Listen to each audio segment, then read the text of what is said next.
ठीक है, शुरू कर रहे हैं हम लोग फिज़िक्स अपनी। कल मैंने आपको पढ़ाने से पहले लीवर की तारुफ कराया था, ठीक है। अभी मैंने किताब देखी है तो आपका पहला चैप्टर लीवर पे नहीं है, सही है, बल्कि पहला चैप्टर आपका है सिंपल हार्मोनिक मोशन।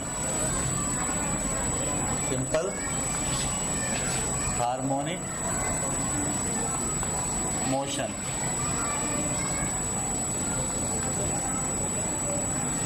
सही है। इससे पहले हमने लीनियर मोशन पढ़ा, सर्कुलर मोशन पढ़ा, सही है। हरकत की दो किस्में हम पहले पढ़ चुके हैं 9th में डिटेल में। ये हरकत की एक और आपको नई किस्म का सामना है अब। इसका नाम है सिंपल हार्मोनिक मोशन और इसको आप शॉर्ट में कहते हैं SHM, सिंपल हार्मोनिक मोशन, ठीक है। और भी इसके बहुत से नाम हैं, सिर्फ यही नाम नहीं है। अभी हम पढ़ने के दौरान आपके सामने रखेंगे कि किस तरह से। अच्छा, ये कैसी मोशन है?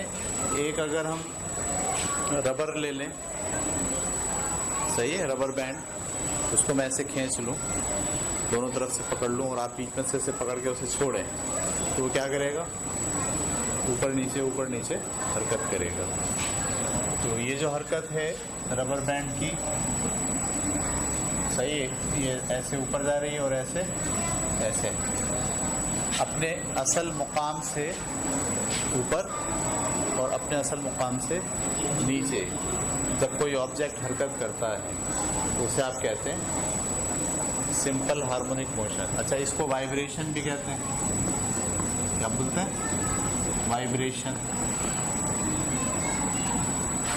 अच्छा, इसी के अंदर एक और तरीका भी है सोचने का, वो ये कि अगर हम एक डोरी बांध लें ऐसे और यहाँ पर एक गोला बांध लें इसके साथ, और अब इसको मैं यहाँ से ला के ऐसे छोड़ूं तो ये भी क्या करेगा? झूले की तरह अपने असल मुकाम से इधर आएगा, फिर अपने असल मुकाम से इधर आएगा, अपने असल मुकाम से ऊपर और अपने असल मुकाम से नीचे। ये भी हरकत कर रहा है, ये भी वही हरकत है। इसको आप क्या बोलते हैं? वाइब्रेशन। इस हरकत को कहते हैं ऑसिलेशन। क्या कहते हैं? ऑसिलेशन। इसी तरीके से एक और मिसाल भी दी जा सकती है आपके सामने। ये आपके पास एक बड़ा प्याला है, फर्ज करें, सही, बॉल है। आप यहाँ पर एक गेंद अगर ऐसे छोड़ें तो गेंद कैसे जाएगी? ऐसे यूं जाएगी ऊपर तक, फिर वापस आएगी नीचे तक, फिर ऊपर जाएगी नीचे तक, और वापस आएगी। ये इसका मेन पॉइंट है। अगर रुकेगी तो कहाँ के रुकेगी? यहाँ। लेकिन हरकत कैसे कर रही है? अपने असल मुकाम से कभी लेफ्ट की तरफ जा रही है और कभी राइट की तरफ जा रही है। इसे भी आप कहते हैं सिंपल हार्मोनिक मोशन।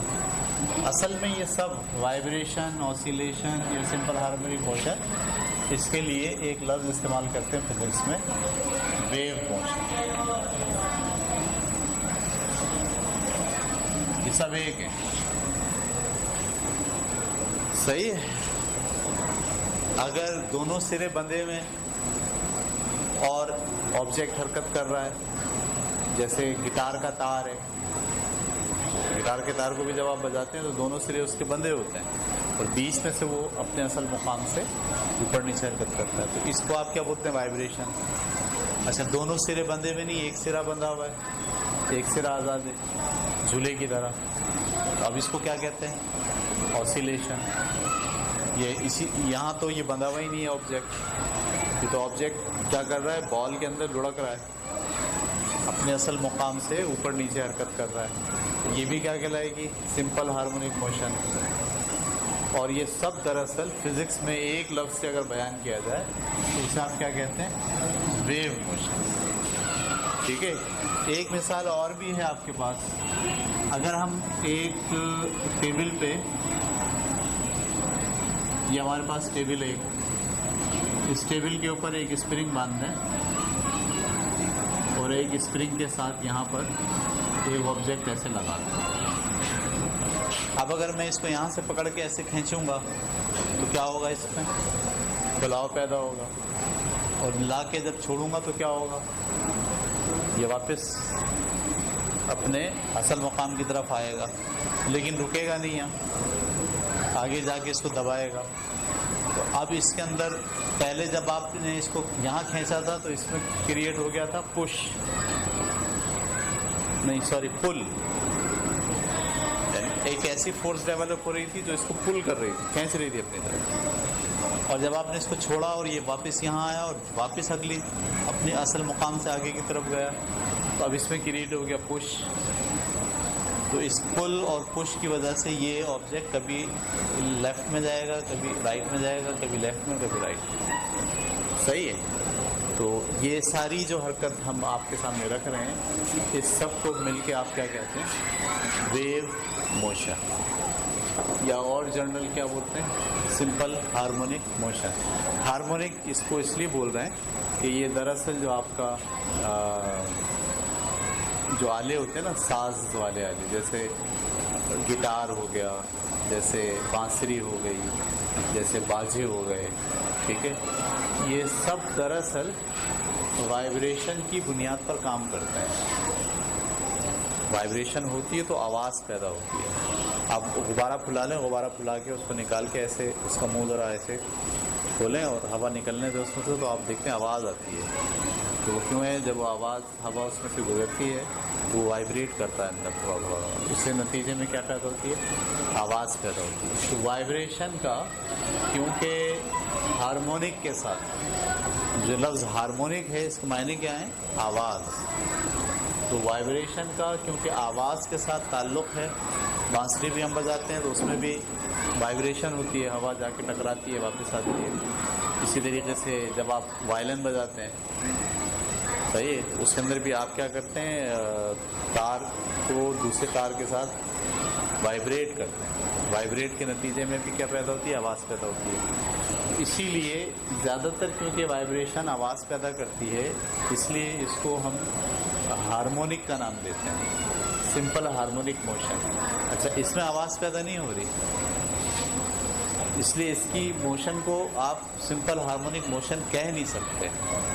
लेकिन बात असल में ये है कि जो उसूल इसमें लग रहा है ना, अभी हम देखेंगे, सेम वही उसूल इस मोशन में भी लग रहा है, और सेम वही उसूल इस मोशन में भी लग रहा है, और सेम वही उसूल इस मोशन में भी लग रहा है। इसलिए अगर आप इसको सिंपल हार्मोनिक मोशन कहेंगे तो इसे भी क्या कहना पड़ेगा, सिंपल हार्मोनिक मोशन, अगरचे कि इसमें आवाज़ पैदा नहीं हो रही। इसलिए इन सब के लिए भी एक जनरल लफ्ज़ इस्तेमाल करते हैं, वो क्या है, वेव मोशन। मेरा ख्याल है कि आप अपने जहन में वेव मोशन एक जनरल लफ्ज़ लें और बोलें ये वेव मोशन को कई नामों से हम पुकारते हैं। कौन कौन से नाम हो गए, number 1 vibration, number 2 oscillation, number 3 simple harmonic motion.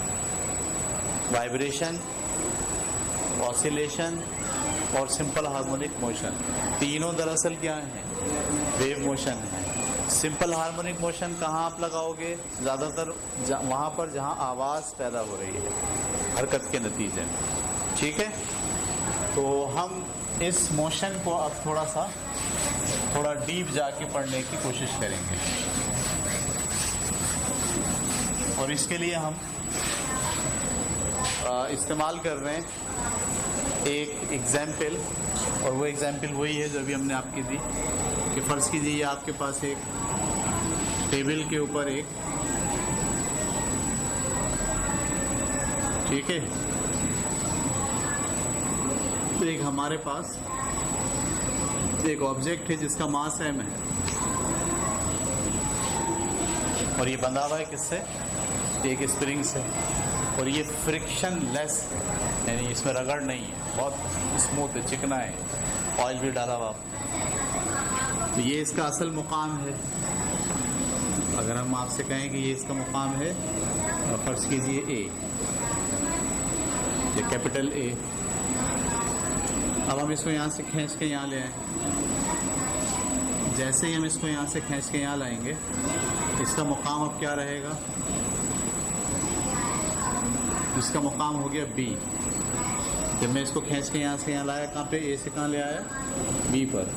जैसे मैं इसको A से B पे लाऊंगा और छोड़ूंगा, ये जो फासला तय किया है यहाँ से यहाँ तक, इस फासले को हम जाहिर कर रहे हैं X से। इस फासले को किससे जाहिर कर रहे हैं? X से। अब ज़रा गौर कीजिएगा, जब मैं इसको पकड़ के यहाँ से खींचता हूँ तो मैं क्या बढ़ा रहा हूँ? X बढ़ा रहा हूँ। जैसे जैसे मैं X बढ़ाता जाऊँगा, वैसे वैसे इसमें खुलाव पैदा होता जाएगा। खुलाव का मतलब ये है कि इस स्प्रिंग में एक फोर्स डेवलप होगी जो इस ऑब्जेक्ट को वापस अपनी तरफ लाना चाहती है। एक फोर्स पैदा हो रही है। हम इसको यहाँ धक्का मार रहे हैं और फोर्स क्या चाह रही है? यहाँ धक्का मार रहे हैं। तो फोर्स की डायरेक्शन ये है और एक्स की डायरेक्शन ये है। अच्छा, जैसे जैसे ये एक्स बढ़ाते जाएंगे, वैसे वैसे क्या होगा? ये वाली फोर्स भी बढ़ती जाएगी। स्प्रिंग के टूटने से पहले पहले तक की बात करना होगा। स्प्रिंग टूट गया तो फिर वो फोर्स ख़त्म हो गई। हम यहाँ ये कह रहे हैं कि जब आप स्प्रिंग को अपने असल मुकाम से एक्स फासले पे जैसे जैसे लेके जाते जाएंगे, वैसे वैसे इस स्प्रिंग की फोर्स में इजाफा होता जाएगा। तो इस फोर्स में और इस एक्स में डायरेक्टली प्रोपोर्शनल पाया जाता है। ठीक है, फोर्स में और इस एक्स में क्या पाया जाता है?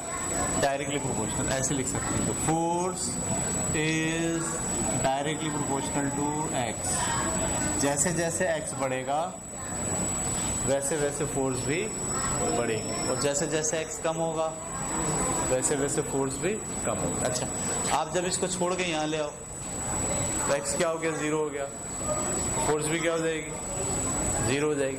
लेकिन आप जब इसको यहाँ दबाओ ज़रा, जब इस तरफ आप एक्स बढ़ाओगे तो अब इसमें क्या पैदा होगा? धक्का।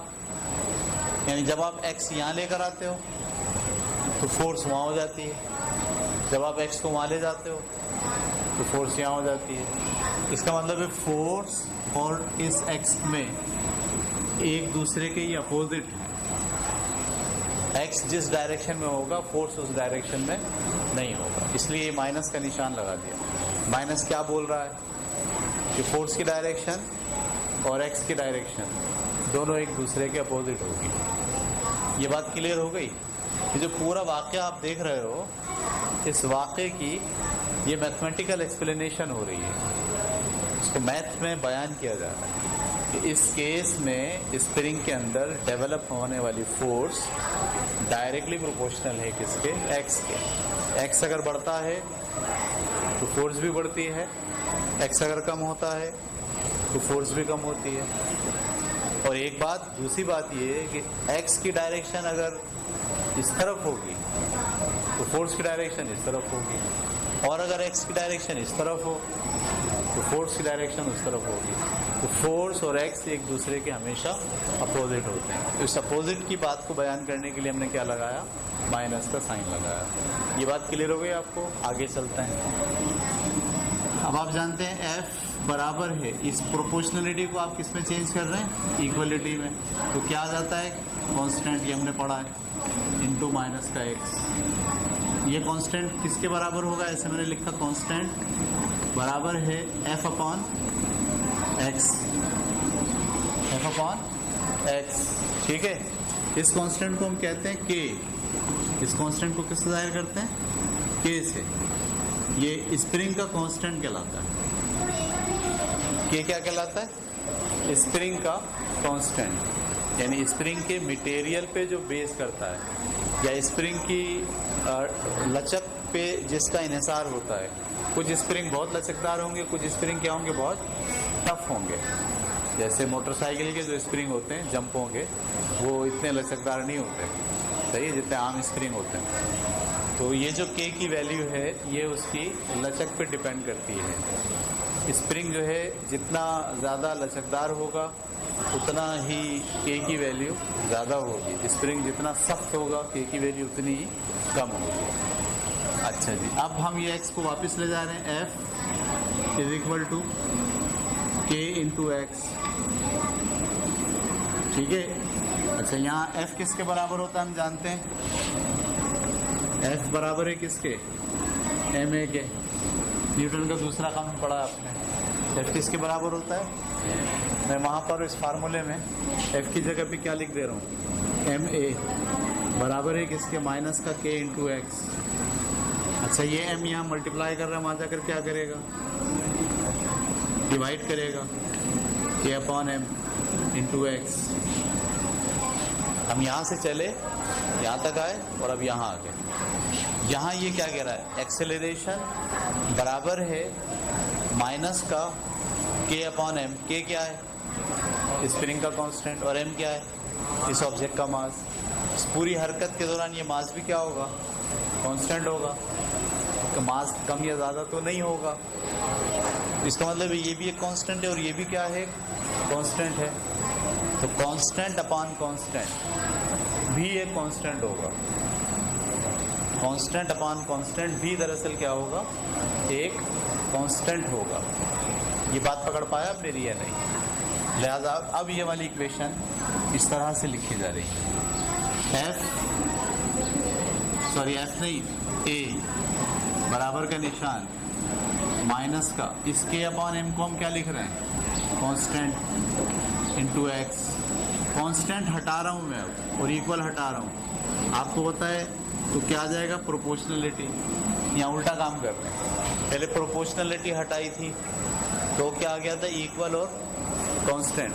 अगर इक्वल और कांस्टेंट हटाएं तो क्या आ जाएगी, प्रोपोर्शनलिटी। ये पहली बार कर रहे हैं हम इस वाले चैप्टर में, इससे पहले हमने ऐसा काम कभी नहीं किया। हमेशा हमने क्या काम किया है, प्रोपोर्शनलिटी को हटा के इक्वलिटी में चेंज करते हैं तो क्या आ जाता है, कांस्टेंट आ जाता है। आप क्या कर रहे हैं, पहली बार कांस्टेंट और इक्वलिटी को हटा के इसको कन्वर्ट कर रहे हैं जिसमें, प्रोपोर्शनलिटी में, इनटू माइनस का एक्स। ये जो इक्वेशन है ना, ये इक्वेशन एक बात कह रही है। वो क्या कह रही है, किसी भी ऑब्जेक्ट के अंदर हरकत के दौरान उसमें जो एक्सेलरेशन है वो उसके डिस्प्लेसमेंट के डायरेक्टली प्रोपोर्शनल हो जाए, लेकिन दोनों की डायरेक्शन एक दूसरे के अगेंस्ट हो। सही है। जब कोई ऑब्जेक्ट इस तरह से हरकत अंजाम दे कि उसका एक्सेलरेशन उसके तय करदा डिस्प्लेसमेंट के डायरेक्टली प्रोपोर्शनल हो जाए, लेकिन दोनों की डायरेक्शन एक दूसरे के अपोजिट हो, तो हम कहते हैं कि ये जिस्म अब वेव मोशन अंजाम दे रहा है। किसी ऑब्जेक्ट के बारे में ये फैसला करना कि ये ऑब्जेक्ट वेव मोशन अंजाम दे रहा है या सिंपल हार्मोनिक मोशन अंजाम दे रहा है या वाइब्रेशन कर रहा है या ऑसिलेशन कर रहा है, चारों के लिए ये है कंडीशन 100%। जब कोई जिस्म इस तरह से हरकत करे कि उसके अंदर डेवलप होने वाला एक्सेलरेशन उसके तय करदा डिस्प्लेसमेंट के डायरेक्टली प्रोपोर्शनल हो जाए, लेकिन सिम्प में एक दूसरे के मुखालिफ हो, तो हम कहते हैं कि ये ऑब्जेक्ट वेव मोशन अंजाम दे रहा है। क्या डेफिनेशन हो गई वेव मोशन की? थोड़ा मुश्किल है ये, सही है। ये ऐसे ही मुश्किल है जैसे इंसान के अंदर रूह को समझना मुश्किल है, बहुत मुश्किल है रूह को समझना, लेकिन होती तो है ना, होती है, लेकिन आप कैसे उसको बयान करोगे? ऐसे ही जब ये ऑब्जेक्ट ऐसे हरकत कर रहा है, झूला, तो ये हरकत तो कर रहा है, लेकिन ये कैसी हरकत है? रोड पे गाड़ी चलती हुई हरकत तो अलग है, पंखे की घूमती हुई हरकत अलग है, ये हरकत तो वो नहीं है, ये थोड़ी डिफरेंट है सबसे। तो अब इस हरकत पे जब आप बयान करने बैठोगे और गौर करते हो इसके अंदर उतरने की, तो आपको ये वाली बात सामने आती है कि कोई ऑब्जेक्ट इस तरह से हरकत अंजाम दे रहा हो कि उसके अंदर पैदा होने वाला एक्सेलरेशन उसके तय करदा फासले के डायरेक्टली प्रोपोर्शनल हो, लेकिन डायरेक्शन में एक दूसरे के मुखालिफ हों। ऐसी सिचुएशन जिस हरकत में आ जाएगी, हम बोलेंगे वो जो हरकत है वो कौन सी है, वेव मोशन। और वाइब्रेशन में भी यही होता है, सिंपल हार्मोनिक मोशन में भी यही होता है, ऑसिलेशन में भी यही होता है, स्प्रिंग से बंधे हुए इस ऑब्जेक्ट के अंदर भी यही हो रहा है। ठीक है, तो क्या डेफिनेशन बनी वेव मोशन की या सिंपल हार्मोनिक मोशन की? कोई भी ऑब्जेक्ट इस तरह से हरकत अंजाम दे कि उसके अंदर पैदा होने वाला एक्सेलरेशन, उस ऑब्जेक्ट का एक्सेलरेशन उसके तय करदा डिस्प्लेसमेंट के डायरेक्टली प्रोपोर्शनल हो जाए, लेकिन सिम्प में एक दूसरे के मुखालिफ हो, तो हम कहते हैं कि ये ऑब्जेक्ट सिंपल हार्मोनिक मोशन अंजाम दे रहा है। लिखें इसको, जब कोई जिस्म इस तरह से हरकत अंजाम दे, मैं बोलता जा रहा हूँ, लिखते जाएं, रोक दें।